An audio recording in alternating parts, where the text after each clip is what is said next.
So good afternoon, welcome to Woodturning in the Stable Studios. Today we're going to be turning this piece of ash, which is roughly about 12 inches long, somewhere about 6 inches thick. It has a huge branch inclusion on the side of it, as you can see, and some other smaller ones as well. So our weapon of choice today will be a hole gouge rather than a spindle roughing gouge, because I feel that's too dangerous to use on this type of wood. So we just run the lathe up there till it vibrates, and then backing the speed down so as we can get started. So the lathe is running at around 500 revs. We'll see how that goes.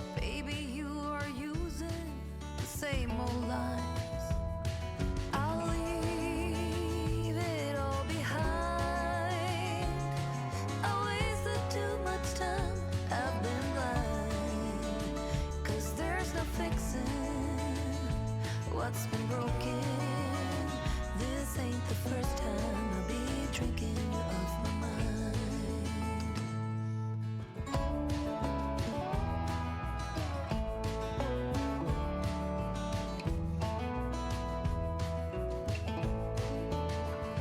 Walking down the street, the rain is pouring down, but my feet are walking to a different sound. I'll leave the bitter taste of love, come back, I'm finally free. In the mirror I can see a different me. I'll leave it all behind. I wasted too much time, I've been blind. 'Cause there's no fixing what's been broken. This ain't the first time I'll be drinking you off my mind. Love is gone. So we just changed to this view so as you can see just how low the handle is in comparison.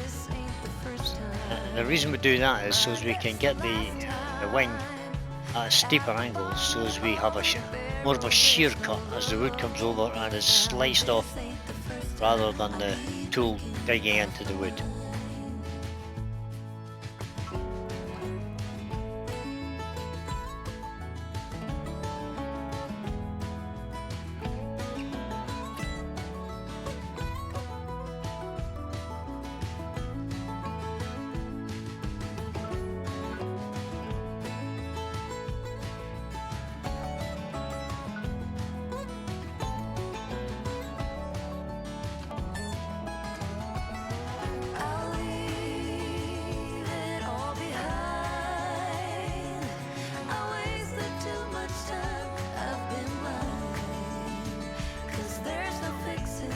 Now we're just putting a little bit of shape into the piece and making a bit of room for the chucking point at the headstock end.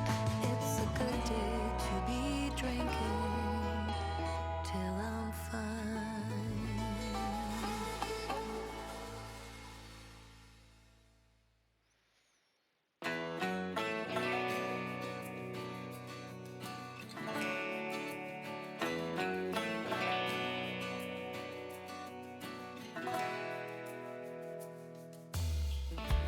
Baby, you and me been like a slow drought. Used to be on fire, now we're all burnt out. Standing at the crossroad, no doubt. Baby, you and me like a broken beat, trying to find a rhythm, hit a dead end street. How we got to here is a mystery. Love moves like the river flows. No one knows where it goes. Let's make it live, put a new record on. I'm so tired of this. Excuse me. So we're setting up there for a 50mm, 48mm tenon as a chucking point.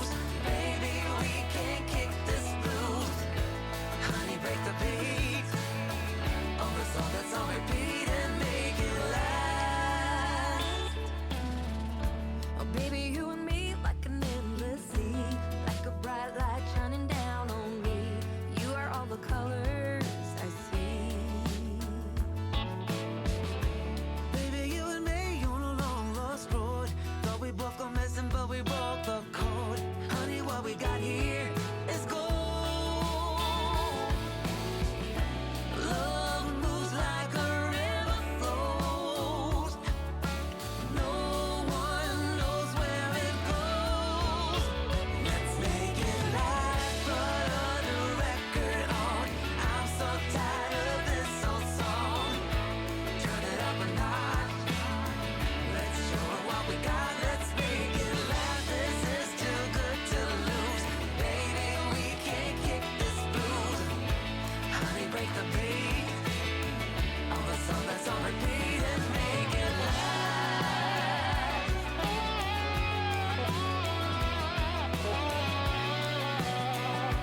So we're sanding now, and we're just going to sand this up to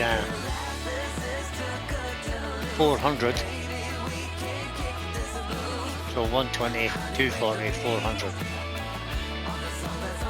We're using our Simon Hope inertial sander.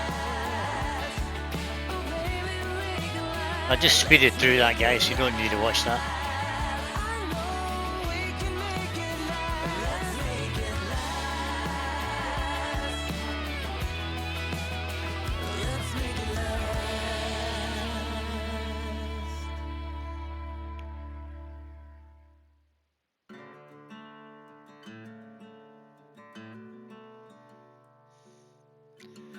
Record power SC4 chuck. You'll see how I push the wood into it using the tailstock, just till it touches the jaws, and then tighten the jaws up. We're using a 2-inch Fosner bit just to hollow out the inside a little bit to give us a start. It's 6 inches long, so by the time we're finished hollowing this out, we're 7 inches in.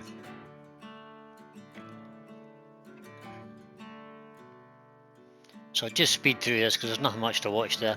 The important things to remember when you're using a Jacob's chuck is to remove it often and clear the shavings. And the most important thing is when you're removing it, hold on to the chuck and pull the chuck backwards with the movement of the tailstock, or it'll come out of the Morse taper and could end up as a missile around your shop.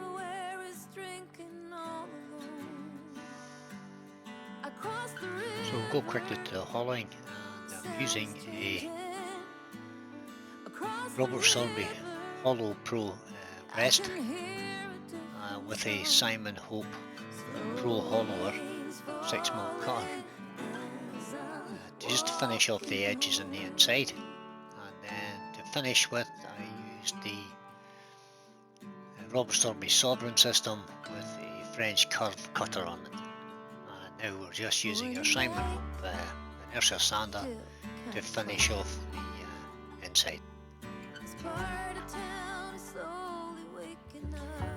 We've cleared the workshop completely of all the shavings and stuff, because we're going to set fire to this now, and I mean set fire to it. So this is quite heavily burnt because of the effect I wanted to achieve.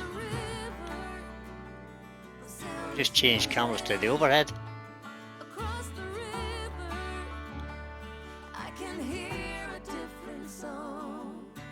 So I'll give it a kind of light burn all the way around. And this is at 2 times normal speed, guys, so I spent a long time burning this, and it's quite heavily burnt. You'll see in a minute or two it starts to burst into flames. You shouldn't worry about that too much, and particularly on the flat.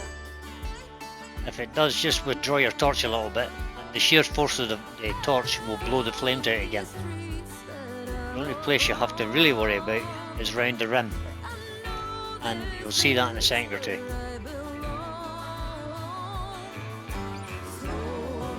And as you can see, I have the fire extinguisher there to hand, just in case of any emergencies.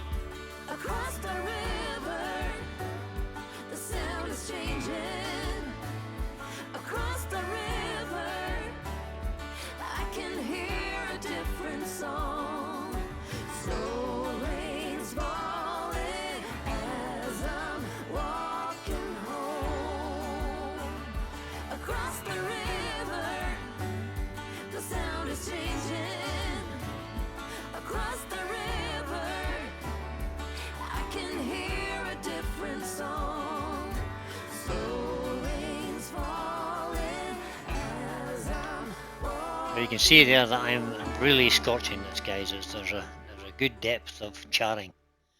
And now we're going to do the rim, and if you look at the rim, you'll see it's actually split.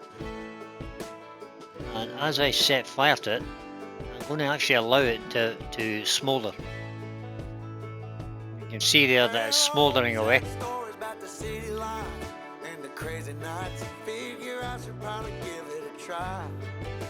And that's just to give it a sort of warm edge. Now, if you look at the lathe bed, you'll see there's some water splashes on the lathe bed. So before I started using the wire brush, I used a damp tissue just to stop the burning around the rim. And now I'm using a steel wire brush to take off the worst of the charcoal, or carbon, whatever you want to call it. And I'm trying to do it as much as I can with the grain. Almost impossible to do it all with the grain, but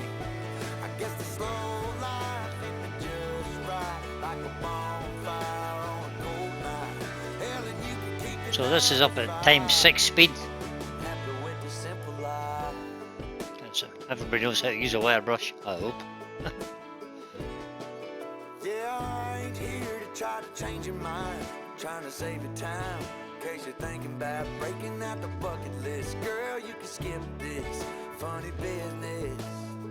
'Cause up there it's complicated. So I've changed now to a softer brass brush. And really what I'm doing now is concentrating on the softer wood grain. Just to try and get most of the charcoal out of that. And you'll see it actually starts to turn a kind of reddish colour.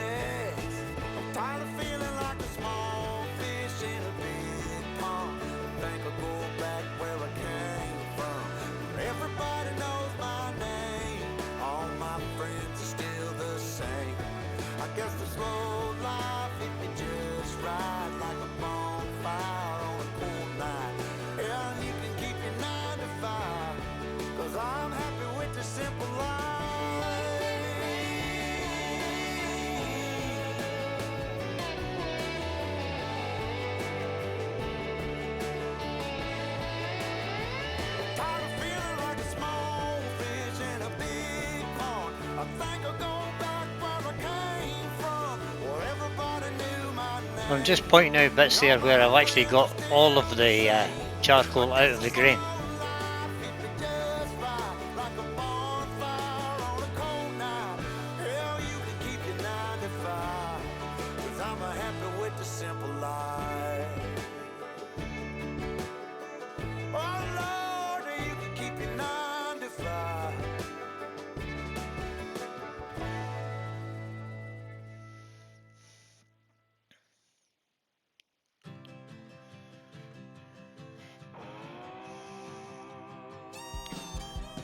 So the next thing I done is give it a coat of intrinsic colours red and just sprayed it on just to deepen that redness that I kind of discovered as I was brushing it. So I just added something a little different to the underneath of the next product that we use.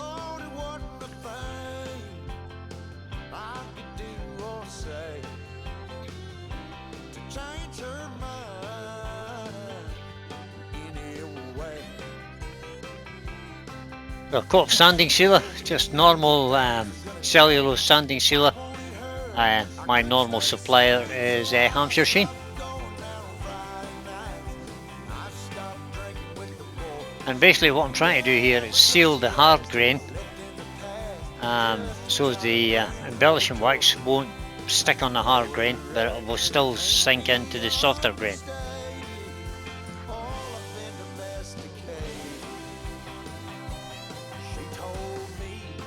So if you wouldn't mind guys, giving it a like, a share, a comment, and give it the old thumbs up.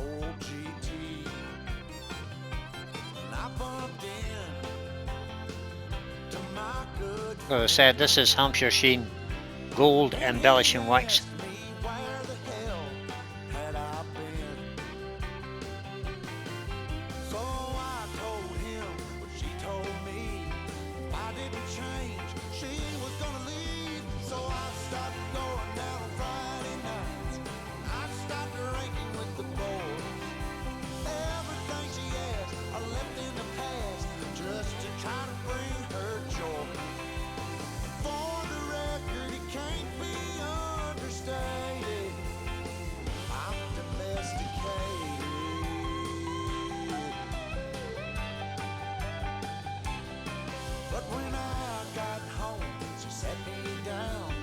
She wasn't happy and she wanted out.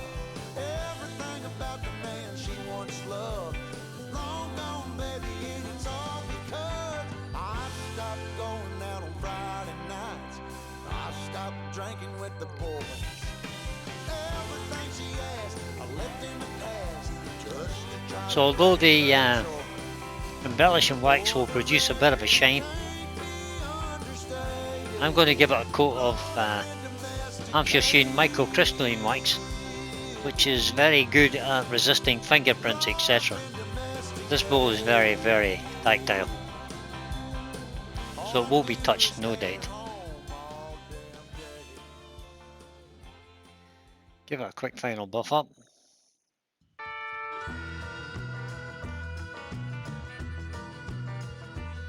And there's a finished piece, guys. Thank you so much for watching. I appreciate all my subscribers. If you're not a subscriber, please think about becoming one. But every single time that I come around, it seems you got another man trying to keep you down. Thanks for watching, guys.